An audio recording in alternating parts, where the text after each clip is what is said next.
Y ahora acompáñenme, por favor, al libro de Jonás. En la versión de la Biblia de las Américas que seguimos, ahora sí que podemos hablar de la página 1225. Para aquellos que dicen, ¿dónde quedará Jonás? Antiguo Testamento.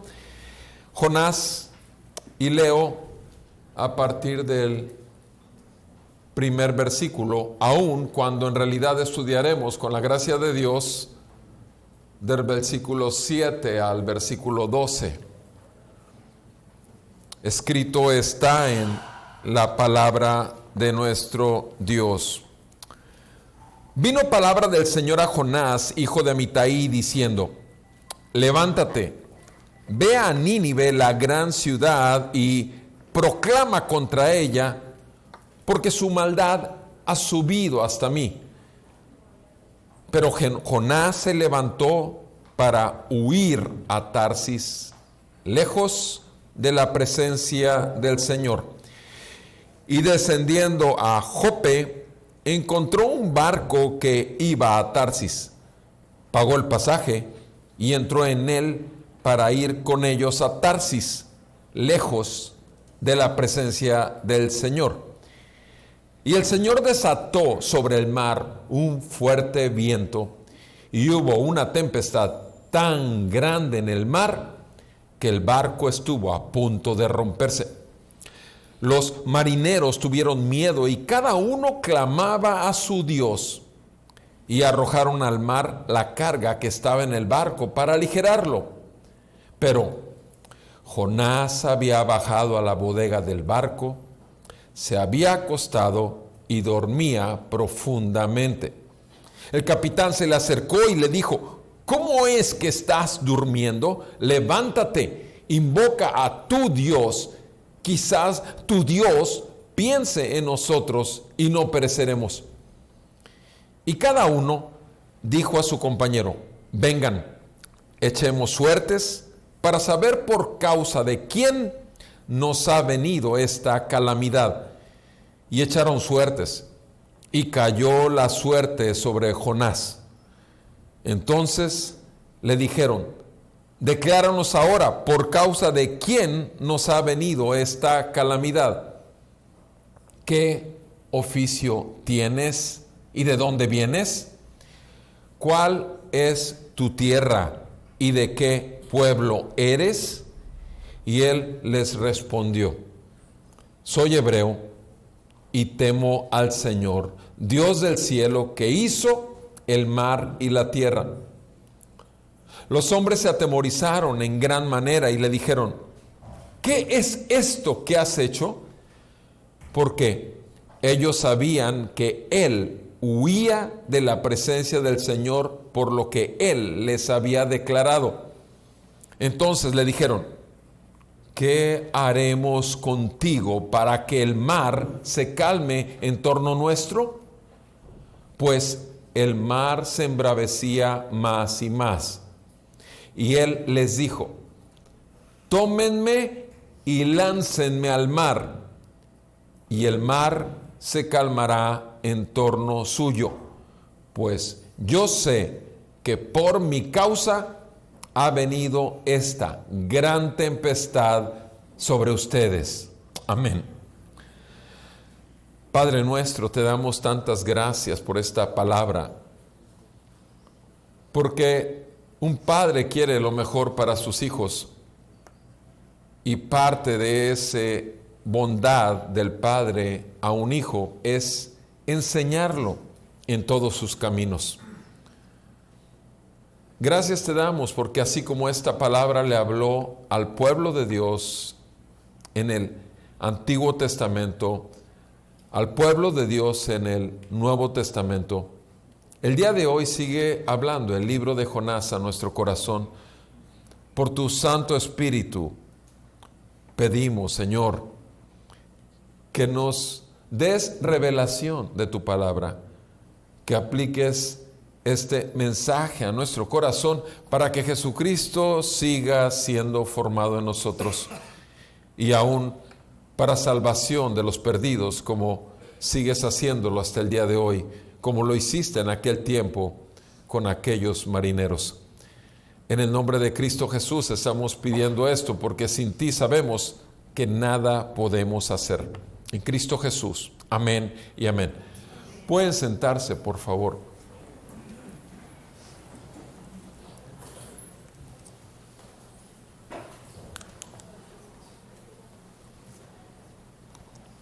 En estos últimos días escuché, yo no sé si esto es cierto o es una fake news, pero escuché al parecer que alguien de Japón, una autoridad alta de Japón, se suicidó.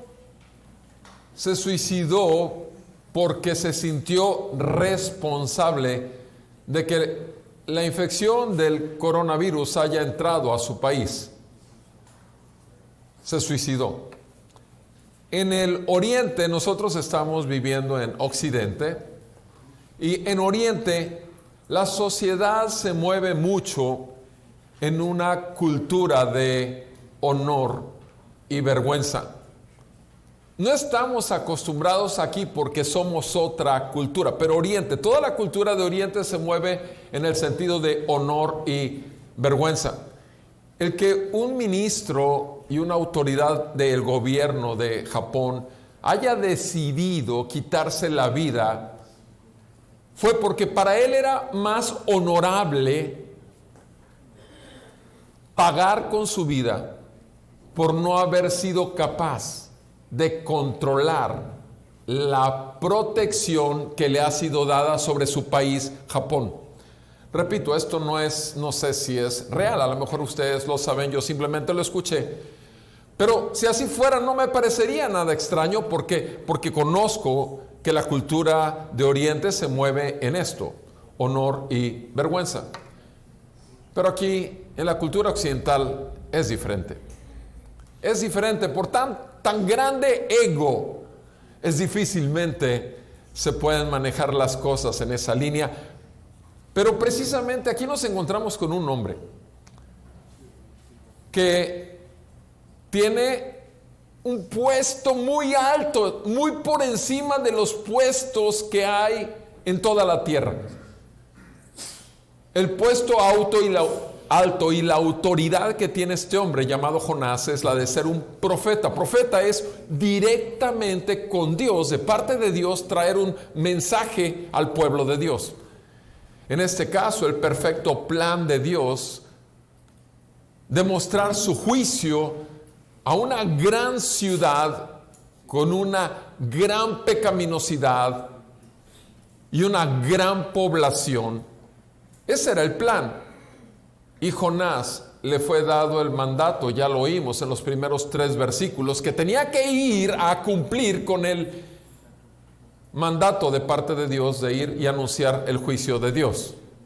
Sin embargo, Jonás decidió que había algo mejor que eso, porque como Nínive era la capital de Asiria, y Asiria eran de los terribles enemigos del pueblo de Dios, del pueblo de Israel, entonces Jonás decidió que era no solamente una pérdida de tiempo, porque además era una ciudad muy grande y 3 días de camino, sino que además, ¿cómo era posible que él fuera a anunciar? Mejor que les cayera de repente, como sucedió. Esta sorpresa que cayó en el mundo de repente el año pasado, con esta aparición de esta epidemia, porque es una epidemia. Sin embargo, ahorita termina la vida de un hombre de estos tiempos. Pero en aquel tiempo Jonás decidió que para él no solamente no era perder la vida, sino además era una pérdida de tiempo. Y además, ¿por qué? Si además se lo merecían. Si esta persona que se quitó la vida en Japón hubiese conocido la verdad que el mundo necesita saber, jamás se hubiese quitado la vida. Porque el mundo tiene lo que tiene por consecuencia de nuestra desobediencia a su Creador. Todos nosotros, todas las cosas, desde una simple gripa hasta un retortijón de panza, como dicen mis pacientes, son producto de una sola cosa: el pecado del hombre en contra de la santidad de Dios. El hombre decidió desviarse del gobierno de Dios sobre su vida y hasta el día de hoy lo sigue haciendo. Así como Jonás decidió que huir de la presencia de Dios era más sabio que obedecer a Dios. Y hemos estado estudiando en este libro cosas que realmente son muy aplicables a nuestra vida como hijos de Dios y algunos como criaturas de Dios.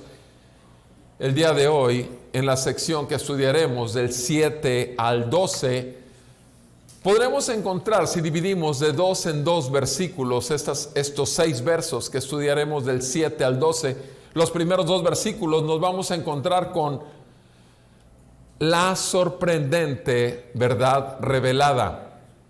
La sorprendente verdad revelada. Los segundos versículos, el 9 y el 10, nos encontraremos con el gran temor resultante. El gran temor resultante. Y por último, en el versículo 11 al 12, el único medio de salvación. El único medio de salvación. Hablemos de esa sorprendente verdad. ¿Cuál era la verdad? Los marineros estaban sufriendo. Ellos eran experimentados en el oficio de manejar un barco, de dirigirlo, de llevarlo desde el punto de partida hasta la meta, la ciudad a donde se dirigían. Ellos salieron de Jope, un puerto, e iban en dirección a Tarsis. Esa era la meta, llevar el barco, y lo habían hecho 10, 20, 30, 50 años, tantos años, y tenían la experiencia y tenían toda la capacidad profesional para poder llevar el barco hasta allá. Sin embargo, ellos jamás esperaban que ese pasajero que casi pudo haber llegado tal vez hasta el último, con un boleto en la mano diciendo: ya compré mi boleto, yo voy a Tarsis. Ellos nunca se hubiesen imaginado que esa personita no tenía que ir a Tarsis. Tenía que ir a otro lugar llamado Nínive, que quedaba a 800 kilómetros en dirección opuesta, donde el barco estaba zarpando. De Jope, 800 kilómetros hacia el este, quedaba Nínive, y de Jope a Tarsis quedaban otros 800 kilómetros por las aguas. Y sucede que Jonás decide pagar su boleto, entrar al barco. ¿Y qué sucede? Van en las aguas, y no dice exactamente el tiempo en que esto ocurrió, pero ya estuvimos viendo cómo es que Jonás se levantó para ir a Tarsis y Dios levantó un fuerte viento que levantó una gran tormenta en el mar. Eso lo estuvimos estudiando en detalle. Y también estuvimos viendo en detalle cómo es que los marineros hicieron todo lo que estaba en sus fuerzas para poder aligerar el peso del barco, porque se estaba hundiendo con tanta agua que estaba entrando al barco, y tiraron todo al mar. Eran personas experimentadas, pero aquí el detalle es que estos hombres, dice el versículo 5, tuvieron tanto miedo que superaba sus capacidades profesionales, que superaba todo lo que ellos habían conocido en el mar, a pesar de los años de experiencia. Y tuvieron tanto miedo que cada uno se puso muy espiritual. Se puso muy espiritual. Dice que cada uno, así dice el versículo 5, cada uno clamaba a su Dios. Clamor es un grito desesperado. El detalle, ya lo vimos también, es que normalmente en un cáncer o en una situación totalmente fuera de control, hasta el más ateo tiene una fe. Hasta el más ateo tiene que buscar algún Dios y hacer lo suyo. Entonces, el detalle es este. El detalle es que todos, dice, clamaban a su Dios. Obviamente la pregunta sería, ¿cuál es tu Dios? ¿Cuál es el Dios en el que has creído? Y cada vez que en el consultorio les pregunto a mis pacientes acerca de su Dios, también me encargo de hablarles que si no es el Dios que es, el Dios que existe, y es el único Dios que existe y el que es el que se revela a través de la Escritura, entonces, aun cuando le pongas el nombre de Dios, es otro Dios. Es otro Dios. Y la manera más sencilla, vamos a hablar de nuestros dioses en México, en nuestro país o en el país en general, en toda Latinoamérica. El Dios más común es el Dios de la religión. Y la religión más popular en Latinoamérica, en términos generales, es el catolicismo. Sin embargo, si el Dios de los católicos les impide a sus obispos casarse, es algo que cualquier católico podría buscar directamente en su Biblia católica. La latinoamericana, la nácar colunga, la de Jerusalén, cualquier Biblia católica. Si abres la Biblia en el capítulo 3 de la carta de San Pablo a Timoteo, en el capítulo 3, los primeros 5 versículos muestran que es conveniente y requisito para el obispo estar casado, tener hijos, porque dice la palabra de Dios en esa sección de la Escritura, dice Dios que cómo es posible que quiera cuidar de la iglesia de Dios si no sabe cuidar de su familia.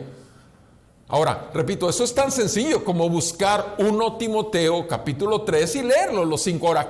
Dígame una cosa, después de escuchar esto que acabo de decir, ¿qué católico va a hacerlo? ¿Sabe qué católico?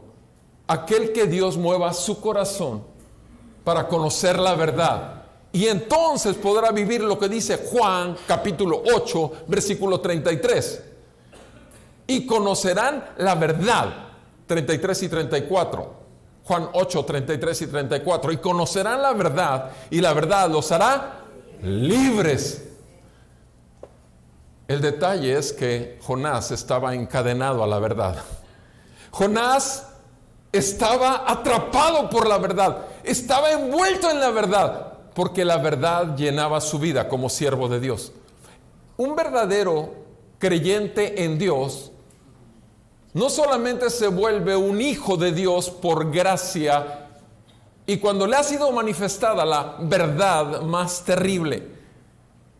La verdad más terrible es que tú y yo somos enemigos de Dios desde que nacemos hasta que morimos, y que la única posibilidad de reconciliación con Dios como enemigos de Dios es que Dios se nos revele y Él nos reconcilie con Él mismo, y solo lo hace según la palabra de Dios por medio de nuestro Señor Salvador y Dios Jesucristo. No hay manera, mis amados, podemos reconocer muchas cosas en el mundo. Tú puedes ver una línea de autos y más o menos puedes tener una idea de esa compañía. Tú sabes que algunos autos tienen ciertas características muy propias de esa compañía y puedes ver un modelo de lejos que acaba de salir al mercado y dices, esta es de la Chevrolet, este es de la Toyota, este es de la Honda. O sea, más o menos ya tienes una idea de quién es el creador de esos carros, porque tienen un sello muy particular de esas personas, que esa compañía que los diseñó. ¿Eso te hace conocer realmente al diseñador de esos carros? Por supuesto que no. tú puedes apreciar alguna ropa de marca y vas a ver que toda tiene cierta característica y hasta le ponen por ahí el apellido del diseñador. Y cuando conoces una marca o ves las bolsas Korg o los perfumes Korg y o así, cualquier marca, la que me digas, vas a saber que es algo de esa marca. ¿Conoces al diseñador? Por supuesto que no. O sea, el que tú conozcas su creación no te hace conocer al creador. Sin embargo, sabes que existe. Y cuando nos volteamos a ver uno al otro y nos damos cuenta que somos criaturas vivas, cuando nos damos cuenta que somos muy diferentes a los perros, a los gatos, a los ratones y más, a los tlacuaches, entonces nos damos cuenta que alguien nos hizo totalmente diferentes y no fueron nuestros padres, porque a nuestros padres también los hicieron. ¿Eso te hace conocer a Dios? No, te hace creer en que existe un Dios, pero no crees en Dios. Porque no existe ninguna posibilidad que el hombre llegue a Dios, puesto que es un pecador y su entendimiento está totalmente entenebrecido. Su corazón, dice la palabra, que es duro como una piedra, y solamente que el Señor abre a él o a ella y con su palabra corte como una espada de dos filos, totalmente destroce su conciencia y le haga ver que ha tomado un lugar en su vida que no le corresponde. Gobernar su vida de acuerdo a su propio razonamiento. Jonás pensaba que era más inteligente que Dios. Jonás se metió al barco y mientras todos estaban gritando a su Dios, y obviamente la tempestad seguía y seguía y seguía y no paraba, y ellos como no pudieron en su profesión, buscaron que el Dios en el que creía cada uno. Esa es exactamente la situación cuando tienes un problema en la vida, donde no resuelves nada, donde tu médico te dijo que no había remedio, donde el banco te dijo que ibas a ir a parar a la cárcel, donde tu mujer o tu esposo te dice que ya quiere el divorcio, donde tus hijos te dicen que ya él está metido tanto en drogas que no solamente va a salir de la casa, sino además va a distribuirlas. Es entonces cuando quieres meter a tu hijo a quitarle lo alcohólico en Alcohólicos Anónimos. Es entonces cuando te acuerdas que hay un Dios y desesperadamente clamas a tu Dios, que no existe más que en tu pura imaginación. Ese es el gran problema del ser humano.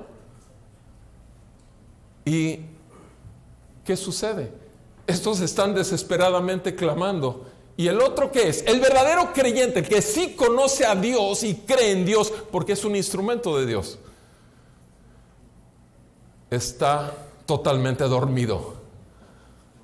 Y llega el capitán del barco y le dice: ¿pero qué haces? Estás dormido cuando todos estamos sacando cajas, estamos tirando la comida al fondo del mar. ¿Por qué? Porque este barco se hunde, párate. Y fíjense bien que el capitán no le dice: ayúdanos a seguir tirando cosas. Clama a tu Dios. Ahora le pide que clame a su Dios. Él no sabe que Jonás tiene una fe genuina, la única y verdadera fe en el único y verdadero Dios que existe.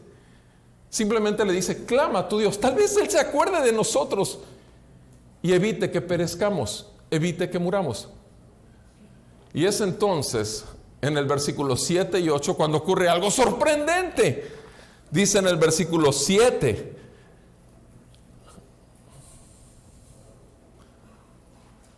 cada uno dijo a su compañero: vengan, echemos suertes para saber por causa de quién nos ha venido esta calamidad. Ellos no sabían más que echar un volado. Ellos no sabían más que echar suertes, poner palitos y ponerle un nombre a cada palito de cada pasajero que iba en el barco.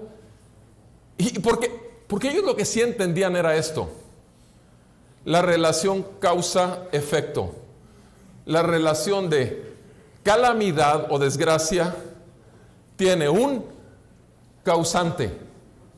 Ese era su razonamiento. Y era lógico pensar en ello. Ahora, ninguno de sus dioses había funcionado. Por tanto, había que echarlo a la suerte. Donald Barnhouse, un siervo del Señor de una iglesia presbiteriana en Estados Unidos, dijo: el hombre tira los dados y Dios le saca los puntos. El hombre tira los dados y Dios le saca los puntos. Y veamos lo que dice en Proverbios 16, versículo 33, por favor. En Proverbios 16, verso 33, al respecto de eso, de las suertes, dice la palabra de Dios así. Proverbios 16, verso 33. La suerte se echa en el regazo, mas del Señor viene toda decisión. Mas del Señor viene toda decisión. Entonces, quiere decir con esto, obviamente, que el creyente puede y debe jugar a la lotería del avión presidencial y comprar su boleto de 500. ¿Quiere decir esto? Por supuesto que no. El creyente no necesita un avión presidencial y menos gastar 500 pesos, que puede usarlo en muchas cosas que realmente son útiles, porque confía. No es sacarse la lotería para volverse rico, ya tiene la riqueza. No hay más grande riqueza para el ser humano que atesorar a Jesucristo en su vida. Porque si buscas primeramente el reino de Dios y su justicia, tú sabes y yo sé que todas las demás cosas nos van a ser dadas por añadidura. Mateo 6:33. Amados, esta es la verdad. Sin embargo, estos marineros hicieron lo que sabían hacer. Tenían muchos dioses y aventaron las suertes. ¿Y qué creen que pasó? ¡Sorprendente revelación! Acuérdense que el Señor dice aquí lo que leímos, que el hombre avienta las suertes, pero la decisión la da Dios. Y entonces dice en el versículo 7, vengan, echemos suertes para saber por causa de quién. Se fijan, hay que encontrar un culpable. Alguien debe ser el que ha sido el provocador de los dioses, porque tenían muchos dioses, y por eso esta tormenta, esa gran tempestad sobre nuestras vidas. Y echaron suertes y cayó la suerte. Yo diría, cayó el dedo acusador del Señor Todopoderoso, que reina sobre toda su creación, y cayó sobre Jonás. Obviamente esto resultó un shock para estos hombres. ¿Por qué? Porque todos se preocuparon por la vida de los demás. Todos ayudaron a tirar las cosas al mar. Todos cooperaron. Todos realmente se preocuparon hasta por el que estaba dormido. Sin embargo, ¿quién resultó culpable? El que estaba dormido, Jonás. Y es sobre él que cayó la culpa. ¿Saben qué? Esto es algo tremendo. Y la semana pasada en eso terminamos nuestra lección. Iglesia, ¿por qué duermes? Despierta. Los tiempos son últimos. Si la epidemia llega aquí, no creo, como médico se los digo, después de 38 años que no llegue esto, más después de agosto. Antes de agosto ya está aquí. ¿Estás listo? ¿Estás lista? O sea, ¿qué vas a hacer? Vas a clamar a tu Dios, por supuesto. ¿Cuál Dios? Vas a encontrarte en medio de una gran tormenta. ¿Cuál Dios? Repito, el que es y se te ha revelado, el que se te quiere revelar en esta tarde, mañana tarde. ¿Es en ese que vas a poder clamar o es aquel que te has inventado? Aquel con el cual se acomoda muy bien tu estilo de vida. Aquel con el cual vas y cumples con una religión y simplemente, como dice mi abuelita, te das golpes de pecho y sigues adelante. Al fin, entre semana, de lunes a sábado, haz lo que quieras, pero tú cúmplele los 45 minutos de misa. Así me enseñaron desde niño. Amados, es algo muy tremendo esto. Porque este hombre dormido, que no se preocupó por los demás, y que ellos sí se preocuparon porque iba dormido, entonces este hombre resultó ser el causante. Y dice en el versículo 8, cuando ellos ya saben que las suertes, al menos las suertes señalaron a Jonás, ahora van con Jonás. Fíjense qué integridad tenían estos hombres. No fueron a Jonás y lo agarraron y ¿por qué no nos...? No, fíjense lo que le dicen. Entonces le dijeron a Jonás: decláranos ahora por causa de quién nos ha venido esta calamidad. Decláranos ahora. Lo primero que le preguntan es: dinos la verdad, ¿quién lo hizo? Ahora, tú y yo ya hemos tenido esa experiencia cuando niños. Mamá, papá ya sabían que tú habías hecho algo malo. Ellos te vieron, ellos se dieron cuenta. Pero ellos querían oírlo de tu boca. Ellos querían que tú aprendieras una cosa que se llama ser íntegro, honesto, y saber que somos hombres, seres humanos falibles. No somos Dios. ¿Y cuántas veces te llegó a ti, papá, mamá, y decirme: dime quién agarró esto y rompió este traste? Yo no sé. Mira, segunda vez. ¿Quién? Y ya la segunda vez, y la mirada de tu papá o tu mamá ya te ponía un poquito a temblar. Y tal vez en la segunda o en la tercera terminabas agachando la cabeza y diciendo: yo fui, pero fue sin querer.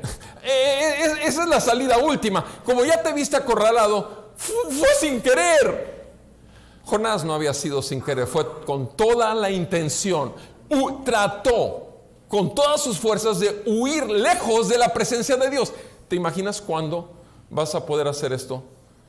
¿Te imaginas cuándo nadie te está viendo y estás pecando, robando, o viendo pornografía, o haciendo cosas que simplemente tú y yo sabemos que delante de un Dios totalmente santo, son totalmente imposibles de ser aceptadas y vistas como algo que alimente tu vida y que enriquezca tu vida, sino que la empobrece, arranca, te desgarra, te deshace como ser humano que eres? Porque este hombre había perdido la visión de lo que es un ser humano y ser compasivo con los demás. No había tenido compasión de los marineros. Estaba dejando que se estuvieran ahogando y muriendo. Lo habían mandado también a otra gran ciudad que había al menos 2 millones de habitantes. Al menos 2 millones de habitantes. Y les había mandado el Señor para que tuvieran la oportunidad de arrepentirse de sus pecados. Y que este Señor había decidido que no, Él no lo hacía. Pero sin embargo, lo que Jonás no se había dado cuenta es que él mismo necesitaba ser salvado. Y una persona que necesita ser salvada, lo primero que necesita es confesar su pecado. Y por eso el Señor le manda incrédulos, el pueblo de Dios.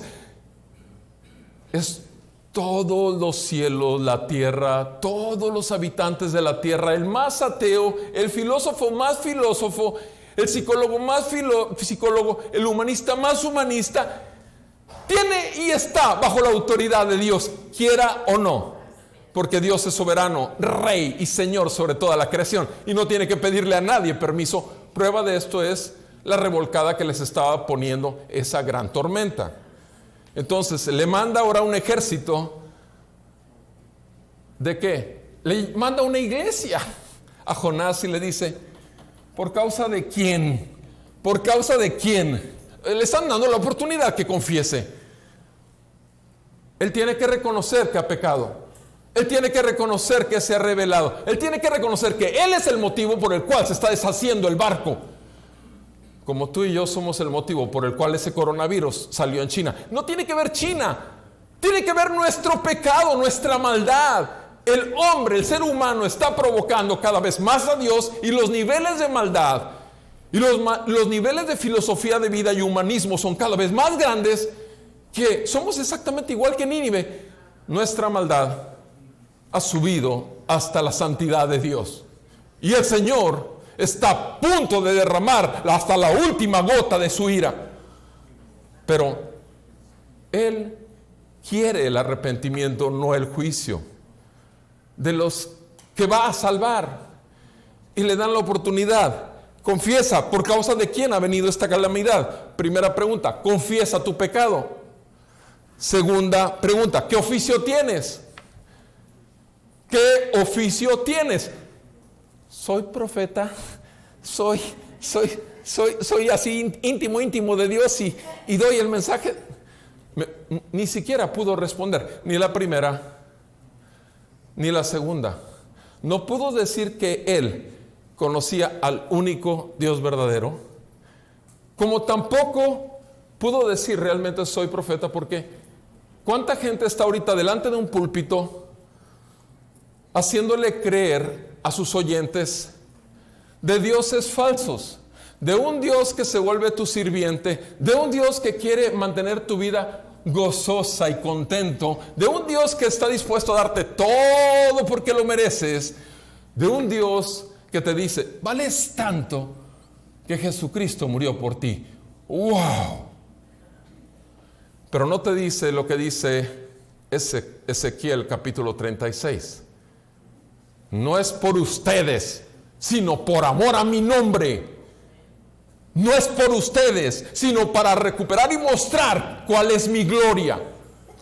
Que yo estoy enviando a mi Hijo, que yo estoy enviando mi Espíritu, que yo estoy arrancando tu corazón de piedra y haciéndolo pedazos y poniéndote un corazón de carne. ¿En cuántos púlpitos puedes oír Ezequiel 36? Porque eso, al final de cuentas, no llena iglesias. No, yo quiero que me den por mi lado. Yo quiero que me hagan sentir bien. El problema es que si no naces de nuevo, nunca entrarás en el reino de los cielos. Es la verdad. Y nacer de nuevo implica que el Señor te trae a vida cuando estabas muerto en tus delitos y pecados, en los cuales todos nosotros anduvimos en otro tiempo, siguiendo exactamente el pensamiento de este mundo. Y éramos también esclavos del príncipe de la potestad del aire. El mismo diablo gobernaba nuestras vidas a través del pensamiento y la filosofía del hombre. Y lo único que hacíamos era algo que se acomodara a nuestros deseos, pensamientos, pasiones desordenadas. Y éramos dos cosas, según Efesios 2, del 1 al 4. Éramos hijos de la ira de Dios y éramos hijos de desobediencia, lo mismo que todos los demás. Mas Dios muestra su amor para con nosotros en que, siendo aún pecadores, Cristo murió por nosotros. Aún estando muertos en nuestros delitos y pecados, Cristo vino a salvarnos. Esa es la buena noticia. Pero antes tienes que confesar que eres un pecador. Antes debes de confesar que has estado viviendo bajo otro Dios, tú, o el que te ha sido enseñado e impuesto por la religión de las generaciones. ¿Qué oficio tienes? Profeta, siervo del Señor. ¿De veras? ¿De dónde vienes? ¿De dónde vienes? Vengo de Samaria. Samaria, donde tenían dos monstruotes ahí para adorarlos como dioses. Samaria, donde todos los reyes de Israel, uno tras otro, buscaron sus propios caminos y se desviaron de la voluntad del único Dios verdadero. Samaria, un lugar de idólatras, de falsos dioses, aun cuando sobre ellos estuviera el nombre de Israel. ¿De allá vienes, de Samaria? ¿De qué iglesia vienes? ¿De qué congregación vienes? ¿O de qué religión eres? Siguiente pregunta: ¿cuál es tu tierra? Canaán. Canaán, otra terrible ciudad. También montón de dioses, montón de ciudades, mezcolanzas donde el pueblo de Dios se revienta con el pueblo de la tierra y hacen alianzas y juntan filosofías y pensamientos y formas de vida. Eso es lo que hizo el pueblo de Dios en Canaán. Basta que leas el libro de los Jueces. ¿Te acuerdas? Josué, victoria sobre Canaán. Van conquistando Canaán. Jueces, la misma Canaán se los come al pueblo de Dios. Iglesia, ¿has sido devorado por la cultura nuevamente? Iglesia, ¿has sido envuelto en lo que te está dando Netflix o YouTube o la televisión. Iglesia, ¿dónde estamos? Este hombre ni siquiera pudo abrir su boca en lo que le estaban preguntando. ¿Cuál es tu tierra, Canaán? Y le dicen finalmente la última pregunta: ¿de qué pueblo eres? ¡Wow! Ya, con esa. Y fue la única que pudo contestar. Fue la única que contestó: soy hebreo. O sea, mi pueblo es Israel. Es la única. ¿De qué pueblo eres? ¿A quién le perteneces? Al pueblo de Dios. Y eso lo dijo en el versículo 9. Entonces, el que haya sido descubierto Jonás como culpable, esta fue una sorprendente verdad que Dios permitió que les fuera revelado a estos marineros. El segundo aspecto que estamos viendo ahí ya en el versículo 9 es, obviamente, el gran temor resultante de esa revelación. Y vean conmigo en el versículo 9, él les respondió esto. Estas fueron sus palabras, están registradas ahí. Dos cosas nada más les dijo: soy hebreo, que está contestando la última pregunta que le hicieron. Y la segunda cosa que les dice, ni siquiera se las preguntaron. La segunda se las puso de su propia cosecha. Soy hebreo y temo a Dios. A ver, Jonás. O sea, ¿realmente tienes temor de Dios? Amado hermano, a ti te lo pregunto, mi amado hermano. Sí, a ti que eres cristiano, a ti que has leído la Biblia al revés y al derecho, a ti que has tomado un montón de cursos, a ti que te has graduado en diferentes niveles de conocimiento bíblico. ¿Eres un hombre temeroso de Dios? ¿Eres una mujer temerosa de Dios? Porque eso dijo este hombre. Y estaba huyendo de su presencia. Y eso dijo este hombre, que tenía una misión asignada y estaba rechazando la misión que le había dado el Dios en el que creía. ¿De ese tipo de personas temerosas de Dios eres tú, amado? ¿Amada? ¿Eres de ese tipo de israelita? Obviamente, el que piense estar firme, tenga cuidado, porque puede caer. Y yo soy el primero. ¿Cómo puedo llamarme cristiano si no me ve el Señor a Cristo formado en mí? ¿Cómo puedo yo decir delante de la gente que soy cristiano de 10 años o 15 años o 18 años? En alguna ocasión un hombre en mi consultorio me confesó que tenía 18 años de creyente y que cada viernes se metía a un centro nocturno para ver la pasarela de mujeres. Cada viernes decía que el volante del carro se le iba a ese lugar. Y era un hombre que decía ser temeroso de Dios, pero estaba buscando ¿cuál Dios? Su Dios que él se creó a su propia imagen y semejanza, en lugar del Dios que nos crea a su imagen y semejanza. Ese es un Dios muy diferente. Y Jonás confiesa: soy hebreo y temo. Ahora vean a quién teme: el Señor, Dios del cielo. Señor, lo primero que les dice a estos marineros que están en la sangoloteada y ¿quién eres? Temo al Dios, al Señor y Dios del cielo. Al Señor y Dios del cielo, al Rey soberano que gobierna cada circunstancia de tu vida y cada situación de tu vida, y que no se le ha salido de su control, porque dejaría de ser Dios. Ese es lo que está confesando este hombre: el Señor de esta tormenta, el Señor de este barco, el Señor de cada vida de ustedes, marineros, que sus capacidades llegaron al fracaso total. soy hebreo y temo al Señor, Dios del cielo, y todo lo que hay en el cielo, Dios del cielo. Y ahora habla dos cosas más del Dios del cielo. Ese Dios en el que creo, ese Dios en el que temo, entre comillas vamos a ponerlo, porque realmente es cuestionable, muy cuestionable. Dice, hizo el mar y la tierra.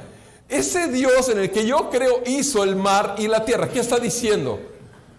Si Dios hizo este mar que nos está dando esto, o sea, no pueden, tienen que estar agarrados para estar hablando con Jonás, porque, y se dan cuenta que todas esas olas y todo ese viento tan terrible, Dios lo causó en sus vidas.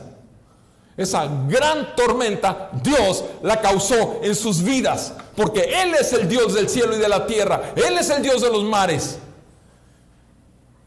¡Wow! ¡Qué tremendo! ¡Qué tremendo! Primeramente ver el caso de Jonás. Jonás, que en realidad este hombre que fue hecho de parte de Dios para tener una intimidad con Dios, para ser enviado al mundo, y en las tinieblas en que el mundo vive, Jonás, como tú y como yo, somos llamados a ser luz para el mundo, luz en el mundo, iluminar con la luz de Cristo que ha roto las tinieblas de nuestro corazón, que ha iluminado la oscuridad de nuestro entendimiento. Pero no solamente luz del mundo, sino también nos llamó a ser sal de la tierra, porque la sal es un conservador de la corrupción. Por eso puedes comer cecina que la dejas fuera del refrigerador y se conserva la carne. Con la sal se conserva, tiene un efecto que evita la muerte. ¿Por qué aún este mundo no ha desaparecido con todo y la maldad que ha manifestado continuamente? Una sola razón: todavía hay sal en la tierra. Todavía hay sal en la tierra. A lo mejor no mucha aquí en Tampico Madero, pero hay sal en la tierra. Pero cuando la sal sea quitada, la corrupción y la muerte llegará. Amados, esta es la verdad bíblica. Fuimos llamados a ser luz y sal de la tierra.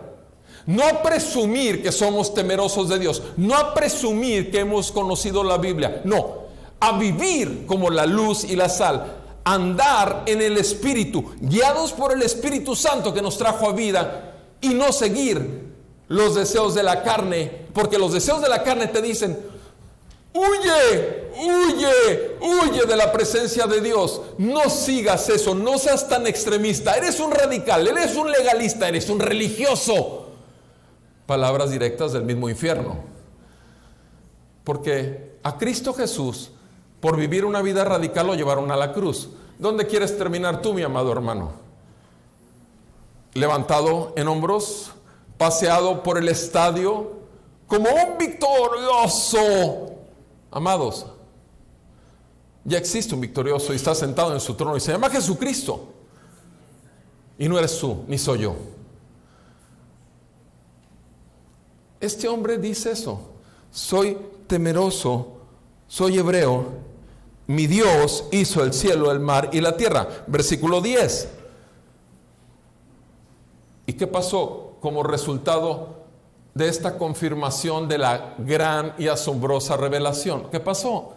Dice el versículo 10: los hombres se atemorizaron. Los hombres se atemorizaron. Ahora, pero es que ese término ya lo habíamos visto en el versículo 5, que los marineros tuvieron miedo cuando el asunto del mar se ponía muy feo, cuando el cáncer te fue anunciado, cuando tu economía se puso en ceros y es más, ya quedas en deuda con no sé cuánta gente. O sea, cuando todas las olas de las circunstancias de tu vida te están arrastrando y te están llevando de aquí para allá, el asunto es tienes miedo. Tienes miedo a las circunstancias. Tienes miedo hasta dónde puedas ser llevado y caer, golpearte y todo lo que se puede romper de ti. Pero sin embargo, aquí estos hombres, ya el temor ya no fue a las olas. Ya el temor ya no. Ahora cambió.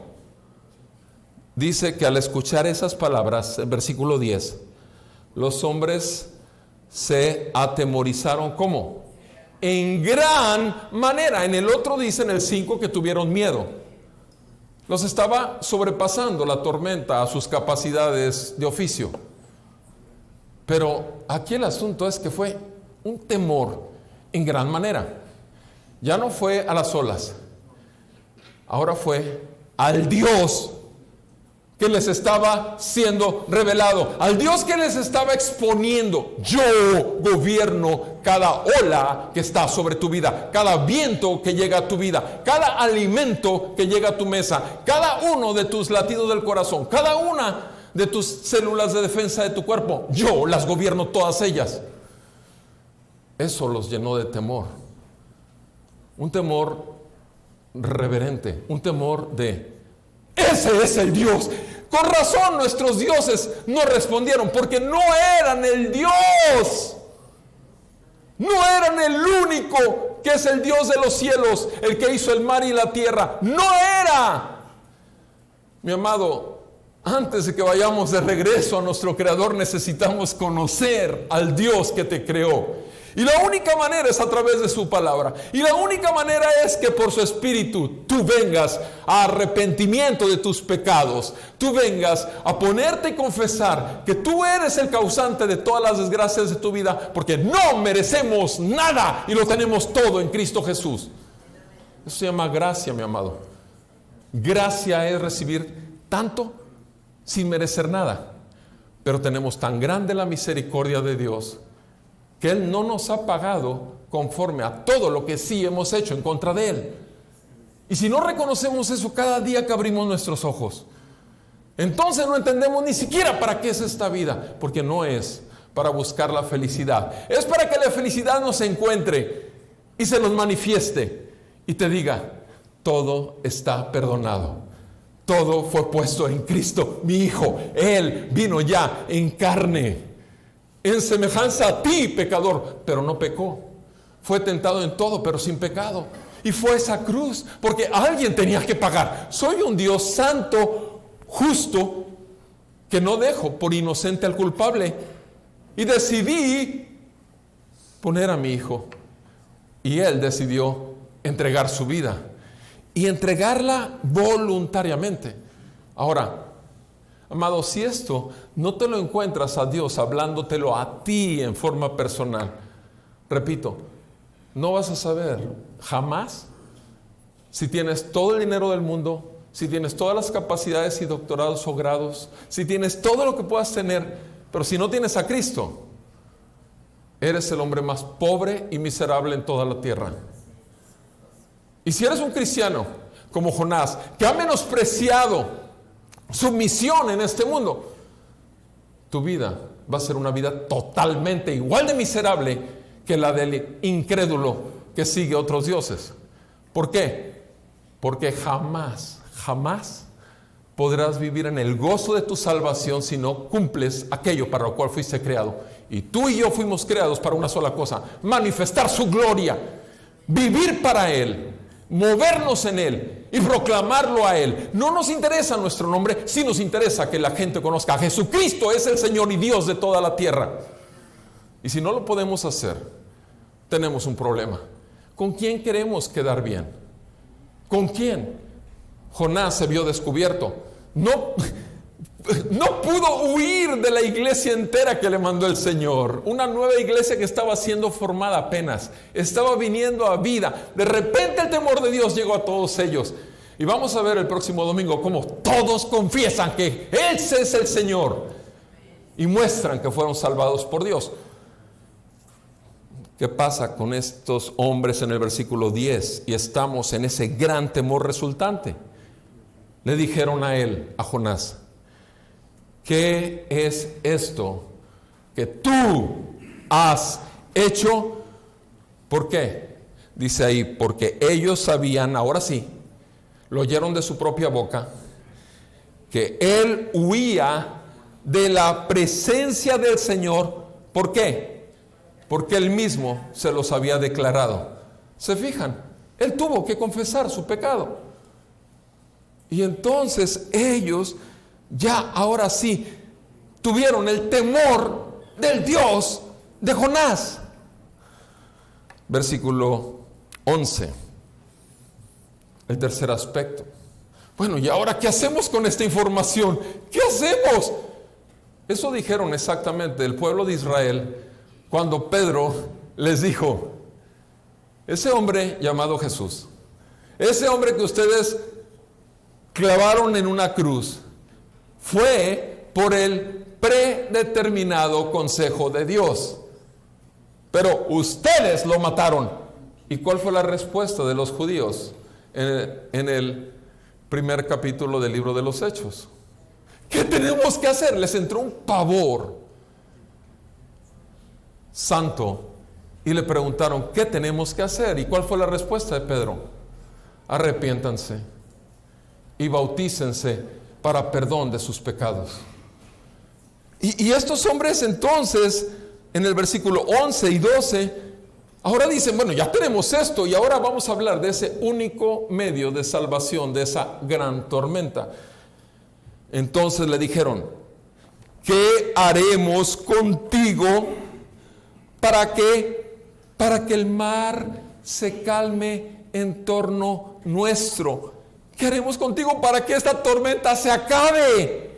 ¿Qué haremos contigo? Pues, ¿por qué? El mar se estaba poniendo cada vez peor. El mar se embravecía, dice el versículo 11, se embravecía más y más, más y más. Y él les dijo: tómenme, láncenme al mar, y el mar se calmará en torno de ustedes, pues yo sé que por mi causa ha venido esta gran tempestad sobre ustedes. Palabra del Señor. Tómenme, láncenme, la paz vendrá sobre ustedes, porque yo soy el causante. Esto fue en el versículo 12, la solución que propone Jonás. Jonás, como aquel ministro de Japón que se quitó la vida, ese ministro de Japón se quitó la vida no por el pueblo, sino para conservar su honor. Jonás está pidiendo que lo arrojen, no por su honor ni por su pueblo, sino porque sabe que su pecado tiene que ser pagado.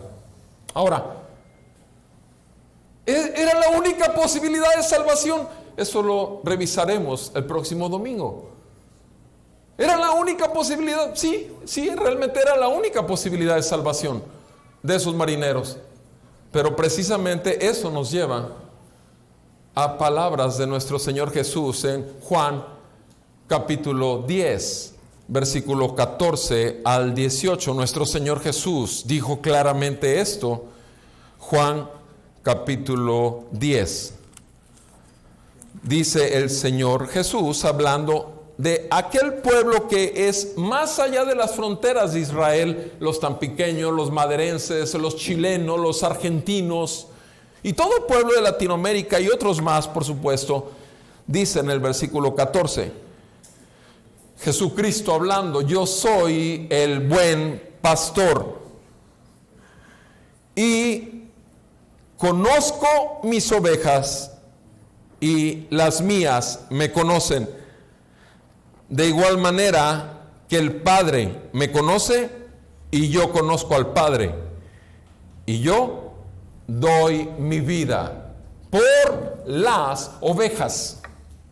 Tengo otras ovejas que no son de este redil de Israel, son de otras naciones. Tengo otras ovejas que no son de este redil. A esas también me es necesario traerlas. Exactamente lo mismo que Jonás tenía que hacer: ir por las ovejas de Nínive y traerlas al Señor. O, como en este caso, ir por las ovejas del barco y traerlas al Señor, porque esa es la meta del cristiano verdadero: cumplir la comisión verdadera. Vayan y hagan discípulos a todas las naciones y bautícenlos en el nombre del Padre, del Hijo y del Espíritu Santo, y enséñenles todas las cosas que yo les he enseñado a ustedes, y yo les prometo que yo estaré con ustedes hasta el fin del mundo. Ustedes saben Mateo 28, la gran comisión. Esa gran comisión es para ti y es para mí. Amado, pregunta: ¿estás cumpliendo con el mandato profético para tu vida?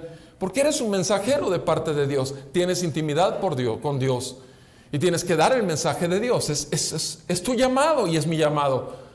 Jesucristo dice: yo tengo que ir por otras ovejas que no son de este redil.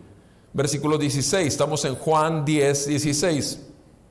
Me es necesario traerlas, y ellas que oirán mi voz y serán un rebaño con un solo pastor. Se refiere a las ovejas de Israel y a las ovejas internacionales. Versículo 17. Por eso el Padre me ama, porque yo doy mi vida para tomarla de nuevo. Nadie me la quita, sino que yo la doy de mi propia voluntad.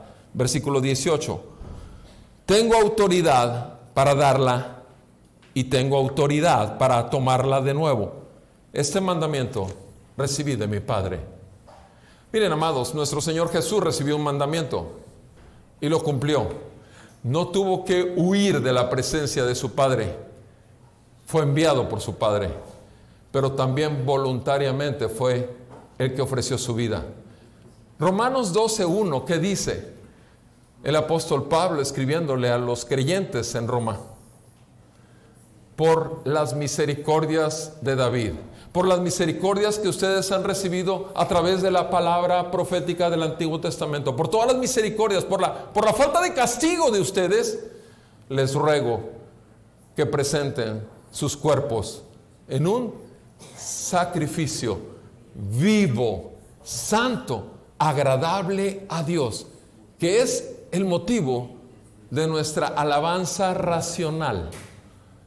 Pregunta: ¿esa es la orden para ti y para mí como hijos de Dios sujetos a su misericordia? ¿Estamos obedeciendo? ¿Estamos ofreciéndonos en sacrificio? No importa lo que vayan a hacer con nosotros. No importa lo que el mundo vaya a decir, que estamos locos. No importa cuánto el mundo nos pueda rechazar, y aún los amigos que hemos de perder. Pero si tenemos al Rey de Reyes y Señor de Señores en intimidad con nosotros día y noche, desde que amaneces hasta que adormeces, no hay nada en el mundo que se le pueda comparar. Nada, ni tus hijos, ni tu esposa, ni tu esposo, ni tu jefe de trabajo, ni tu mejor amiga, ni tu mejor amigo. Solo Jesús, una vez que te ha aceptado y te ha perdonado. Pero para eso confiesas tú primeramente que no eres digno de llegar ante Él, si no es por solamente el llamado que Él está haciendo de ti, por el sacrificio que Él hizo por ti. ¿Qué dice Jonás? Aviéntenme al mar, láncenme, y van a ver cómo todo se calmará. ¿Se fijan qué diferente? O sea, ¿qué hubiera hecho Jonás en el sentido personal, real? Me lanzo. O sea, yo no les digo, lo que pasa es que no tenía el valor para lanzarse él. ¿Qué tal si él se trepa y los marinos le dicen: no? Él no, ni siquiera pensaba en eso. Se vio obligado, se vio acorralado. Todos lo estaban viendo con ojos de lanza. Y obviamente ya no le quedaba más que decir: la única posibilidad de salvación es que yo muera. La verdad de las cosas es que ustedes y yo sabemos el resto de la historia, porque lo vimos el primer domingo, hace como 4 o 5 domingos. El Señor no quiere que muera, no se va a quedar cumpliendo su capricho. Va a cumplir la gran comisión que le dio. Y aunque busques la muerte, dice la palabra que en los últimos tiempos habrá gente que busque la muerte y no la hallará, porque se va a cumplir la voluntad de Dios y no la del hombre. Entonces, ¿cuál es la única posibilidad de salvación? Tenemos una sorprendente verdad revelada. Somos pecadores y estamos en enemistad de Dios, con Dios. Tenemos un gran temor resultante. Sabemos que la ira de Dios está sobre nosotros. Y sabemos también que solamente hay un solo medio de salvación y reconciliación del hombre para con Dios, que es Cristo Jesús bajando, rompiendo la dureza de nuestro entendimiento y dándonos vida y vida en abundancia. Así que, mi amado hermano, el mensaje es sencillo: arrepiéntete y cree en el Evangelio. Marcos capítulo 1, versículo 15, nuestro Señor Jesús dijo eso: el reino de los cielos se ha acercado, por tanto, arrepiéntete y cree en el Evangelio. Jonás estaba pidiendo: entréguenme a mí. Y ahí se queda en puntos suspensivos la historia. ¿Qué tal tu vida? ¿Hasta dónde en tu vida estás en puntos suspensivos? ¿Hasta dónde realmente la vida de Jesucristo, quien murió y resucitó de los muertos y ascendió a su trono y fue coronado como Rey y Señor de toda su creación? ¿Cuánto de ti realmente Jesús está gobernando? ¿Cuánto de las circunstancias que está permitiendo en tu vida u ordenando en tu vida te han hecho humillarte? Porque no lo hacías voluntariamente, pero tienes que ser sobrepasado por algunas circunstancias para que puedas ver con mayor claridad quién eres. Eres un hijo de Dios. Has sido llamado a proclamar las abundantes riquezas de su gracia. Has sido llamado para proclamar sus obras. Maravillosas son sus obras y tu alma y mi alma lo saben muy bien. Oremos para que ese Jonás que está en cada uno de nosotros, en vez de tratar de huir de Dios, cosa que jamás podremos, porque nada ni nadie jamás nos arrebatará de su mano, no se manifieste o no permanezca. Vamos a orar. Padre, nuevamente gracias, porque si estamos aquí es solo por tu misericordia. Señor, estos ejemplos que están ahí, esta vida de este hombre que existió verdaderamente, como nuestro Señor Jesucristo lo manifestó después en Lucas y en Mateo, es un reflejo de muchas veces o algunos momentos de nuestras vidas donde hemos tratado de huir de tu voluntad buscando solamente la nuestra. En el nombre de Jesús, yo te suplico, mi Señor, que escudriñes nuestros corazones, conozcas tú nuestros pensamientos y que veas si hay camino de iniquidad, de pecado en nosotros y que nos guíes en el camino recto. Toma un tiempo con tu Señor. ¿Para qué? Para confesarle tu pecado, para rogarle que te dé arrepentimiento. Y si eres un visitante o alguien que ha venido muchas veces, pero que sin embargo sabes bien que has seguido tus propios caminos, la muestra más grande de tu amor es Jesucristo, salvándote, muriendo en tu lugar y recibiendo el justo juicio y la ira de Dios Todopoderoso y Santo. Arrepiéntete de tus pecados, amigo, y vuélvete a ese amor y misericordia que el Señor te ofrece. Toma un tiempo con el Señor y cada quien ore, por favor.